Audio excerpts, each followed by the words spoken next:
What's up, Kinks? It is Nappy Foo all up on your screen, and today is a That Nap Life video coming at y'all with a wash day routine. Not really a wash day routine, but a step that we do in our wash day routine. Nappy Foo, what step is that? Oh, thank you for asking. It is prepoo. Yes, I want to talk about the beautiful art of prepooing. And it might surprise some of y'all that prepooing is not for the purposes of moisturizing our kinks. Let me tell you what it's actually for. Y'all ready? Nappy Foo checking in. Lego. This week I was inspired by the book of Proverbs, chapter 27, verse 17. Reading the NAS version. Iron sharpens iron, so one man sharpens another. Amen.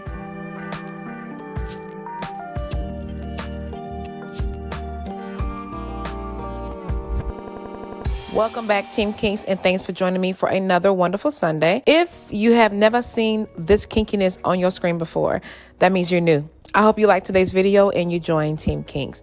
All right, y'all. So I'm about to get into the prepoo step, which is something I definitely am a fan for. But before we get started, I kind of wanted to ask y'all a question. To you, what exactly is prepoo? Go ahead and answer in the comment box below. If your answer was something along the line of prepooing is a step you do before shampooing your hair in order to prevent hair fatigue, my sister, congratulations. You are right. Okay. Let me ask you another question. And this one is multiple choice. What do you use to prepoo? A rinse out conditioner. B, a Ayurvedic powder like amla or brahmi. C, a butter like shea butter, coconut butter, kokum butter, mango butter, butter. Or D, an oil like coconut oil, extra virgin olive oil. Comment below. Which one, A, B, C, or D?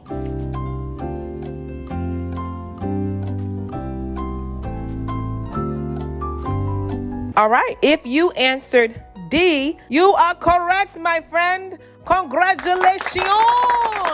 Okay.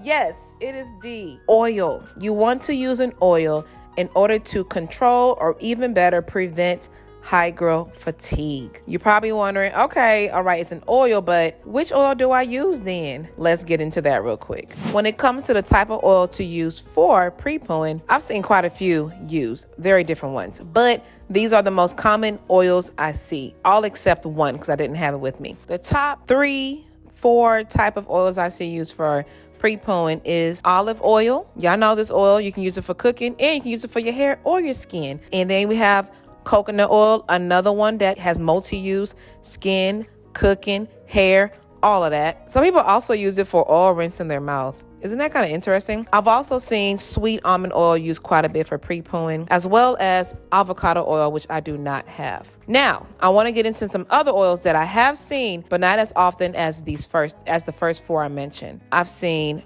grapeseed oil use, apricot oil, jojoba oil, and that thick castor oil. Out of all these oils, there's only 2 that I can just confidently say has been proven to help prevent high growth fatigue because it penetrates into the hair shaft like we need it to. That is extra virgin olive oil and coconut oil. If you use extra virgin olive oil or coconut oil for your prepoo step, it's highly likely you know the power of these 2 oils on our kinks and coils. Okay. If you don't use these 2 oils, and girl, I don't know, because these are the only 2 that I use for prepooing.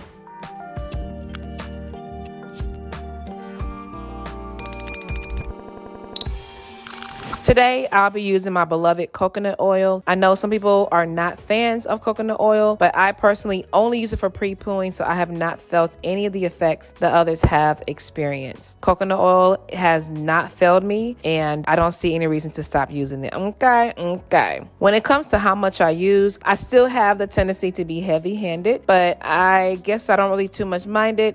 But with the coconut oil, you don't need as much, right? A little does go along with coconut oil, with any oil, because it's an oil. For a lot of us, we usually place a lot of oil on our hair. We wait until we see it glistening, and then we're like, okay, that's enough. By that time, I've come to learn that's probably too much. Okay, we just need a little bit. And when it comes to pre-pooing, I start at the ends and I work my way up. I do hit the scalp with my oil, whether I'm using coconut oil or I'm using extra virgin olive oil. Okay, and side note, coconut oil that I use is also extra virgin or organic as well. Okay, so yes, I work it from the scalp all the way down to my ends or vice versa. Regardless of what direction I'm going in, the entire strand will be blessed by some coconut oil, okay? And you want to work it in. So what I do is make sure I focus on the elders. When I am putting it onto the elders, I rake it through the ends, make sure it gets in there. You might see me squeeze it into my hair a few times as well. I think that part is really important. Why? Because I just told myself that it is. But technically, you don't have to do the squeezing thing. As long as that oil gets onto your kinks and coils, you're good to go, okay? Now, if you happen to still be the type to want to put enough on there till you see it glistening, that's fine. It is what it is. You're just wasting oil. I do the same thing too, but I try to catch myself when I'm doing this. I try to put no more than a fingertip amount on each section, but if I happen to put more, it is what it is. You know what I'm saying? But yes, I make sure I saturate from scalp all the way to the end and get it worked in. All right, I have one side done, and now let's do the other side. Let me show you real quick. I don't put this on damp hair. My hair is semi-dry, semi-moisturized, more so dry. Okay, it is what it is. I'm just being honest. I don't always keep contour as moisturized and hydrated as she should be. But, thankfully, she's still on my head, so she must not be too mad at me yet. She hasn't left me yet. She's sticking beside me, okay? Anyway, so yes, let me just give y'all a little close-up of me putting this oil. Again, that's how much I use, a finger amount. And then I make sure I focus it on the ends first, and I work my way all the way up to the scalp. You see my fingers are still glistening. There's so much on there. I don't need to go back for more. I massage it in. Okay, on camera, it might look like I'm moving really fast, but really I'm working that sucker in. And that little amount that I used gave it a little bit of glistening, and that's all I need, okay? So when you place this oil, I definitely want to encourage you to use this as a time to massage your scalp as well. Just make it an entire spa type of feeling and enjoy yourself, okay?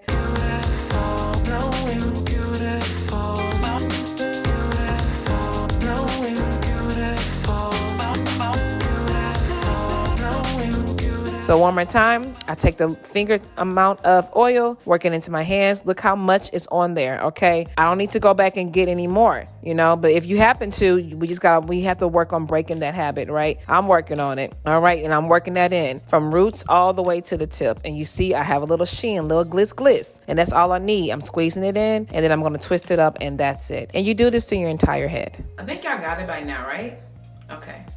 And boom, just like that, I'm done, y'all. Now I'm just gonna pull everything up into a ponytail. Sometimes I pull it up on top of my head. Sometimes I pull it to the back, okay? And in order to prevent oil from being all up on your pillow, all you need to do is cover your hair with a plastic bag or conditioning bag, and then cover that with a bonnet or your satin scarf, and you're good to go. Ain't no oil gonna be all up on your pillow unless you put way too much oil, and now you got the oil dripping down your neck and stuff like that. Like, if you have that, and girl, just wipe some off, okay? But typically, using that conditioning cap or that plastic bag combined with the bonnet or a scarf should hold it all in. In the morning time, you're ready to wash. Now, if you don't have time to do this at night, or you just don't want to, do it early in the morning before you wash your hair. Let it sit for a few hours and get to washing. And I just want to show y'all how much is left in my bowl of the coconut oil. Y'all know where I come from. We waste nothing. So let me get to scraping. Go ahead and scrape, girl. And what we're gonna do, put it right there on our skin, okay? Get them elbows, okay? We ain't gonna have no ashes in these streets, okay? Coconut oil, come do your thing. All right, girl, I feel you, all right? And that is it, y'all. So now that this oil is on my head, I'm gonna let it sit overnight, and then she'll be ready for wash day. If you want to know how I go from here into my wash day, check out this clip right here. So I work it into my scalp very well while raking my fingers downward. So it's almost like I'm giving it a light finger detangling. All right, kinks, let's do a recap. When it comes to pre-pooing is simply using an oil that can penetrate your hair in order to prevent chipping of the cuticle from the constant swelling your hair will go through, aka high growth fatigue. You don't want to use a conditioner, because the first ingredient in conditioner is what? Water. You just pretty much getting the party started, and that's not what we want. We don't want to get the party started without having the protection first. You don't want to use a powder, and I don't think I need to explain why not, right? Okay. You don't want to use a butter. Do I need to explain why not? It's too thick, girl. It's too thick. You don't want to use any of that. You want to just use an oil that can penetrate into your hair shaft. When it comes to applying the coconut oil or the extra virgin olive oil, whichever one you choose, you do not have to saturate your kinks, okay? If you are dripping with oil down your neck, you probably put a little bit too much, and you should let some of that oil go down your body and then start moisturizing, okay? I'm just saying, make use of it, girl. We waste not. We waste not.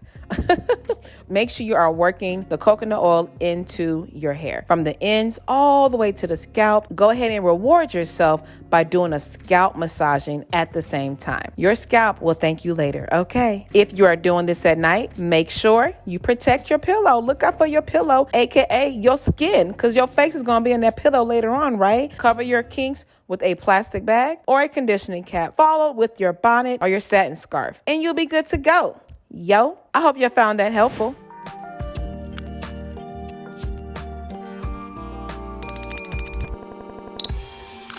And now we have come to today's Napchat question. Pre-pooing your hair is not a step that you will see immediate changes. It's more about preventing what could possibly happen in the future. So preventative hair care, if you will. Nonetheless, some of y'all might have some strong opinions about it, and I'd love to know. So what do you think about the pre-poo step? Do you think it's necessary? If so, why, girl?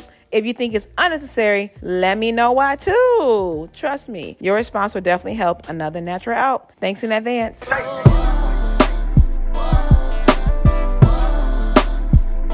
Hope you enjoyed today's video. If you did, please go ahead and help your girl out by hitting that subscribe button, and make sure you hit the bell right next to it so you can be notified the next time that I am all up on your screen. Also, if you're bored during the week, come on and hang out with me on Instagram, Snapchat, Facebook, all of that. And I will catch y'all on the next one. Until then, remember, my sister, my cousin, my friends, Team Kinks. I said Team Kinks. In order to have healthy hair, you got to do healthy things consistently. Now, before checking out, deuces. If I told you you were, if I told you you were, if I told you you were beautiful, beautiful. If I told you you were beautiful, beautiful. If I told you you were beautiful.